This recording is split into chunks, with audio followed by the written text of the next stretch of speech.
Hello everyone. Today's video is a comparison and sort of a review of the Canon 70D and the Canon 80D.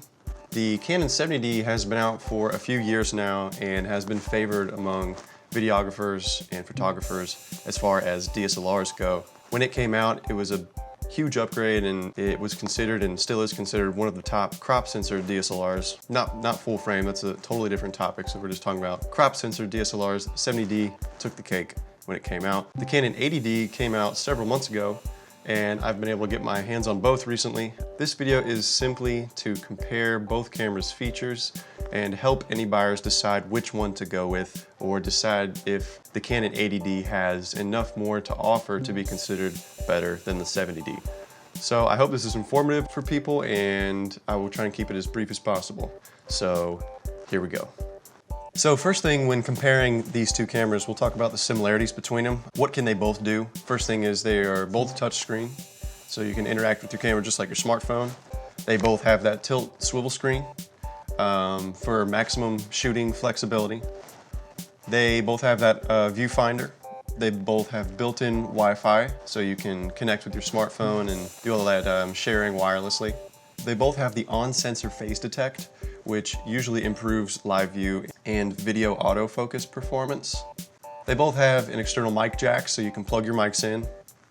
And they both have HDMI out, so we can use external monitors and such to review our footage.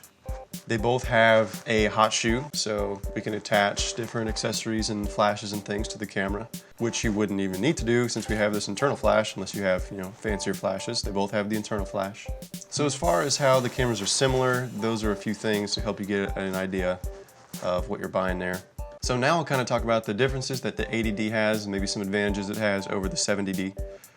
So first thing is there's a slightly faster startup, 0.5 seconds versus 0.7 seconds. Not a huge deal, but starts up a little faster. The 80D has a higher effective ISO, which means it's basically better in low light. You're gonna get less noise with a higher ISO, but just slightly. You're gonna get a little more dynamic range with the 80D as well, which means you can kind of keep detail in the highlights and the shadows at the same time. You're also going to get more cross-type autofocus points. 19 cross-type autofocus points that the 70D had, paired with that on-sensor phase detect, is what allows the 70D to have just great autofocus performance. But the 80D has on-sensor phase detect coupled with 45 cross-type autofocus points. So your autofocus is going to be even better. The 80D also introduced the headphone jack, which a lot of people were wanting, so that you can now monitor your audio. It's one thing to just get these audio levels, but to be able to hear the audio and know that it is sounding just the way you want it to. It's nice and crisp, and it's not just sound, it's actually sounding the way you want. That's a huge plus. It has more pixels for higher resolution photos. It also has a larger RAW buffer, 24 versus 14 shots before your camera starts to buffer a little bit. One huge feature that the 80D has now is 60 frames a second at full HD 1920 by 1080, whereas the 70D only could do 60 frames a second at 1280 by 720. So you're getting full HD, 60 frames a second, huge for sports and action videos. And it allows you to sort of mess with slow motion a little more than you can with the 24 and the 30 frames per second recording formats. Canon also added an intervalometer to the Canon 80D, so you can shoot time lapses finally with Canon DSLRs, and you don't have to use Magic Lantern. You can use these in video or picture mode, but they're easier in picture mode, so I also have a tutorial showing how to use that. You can check that out here.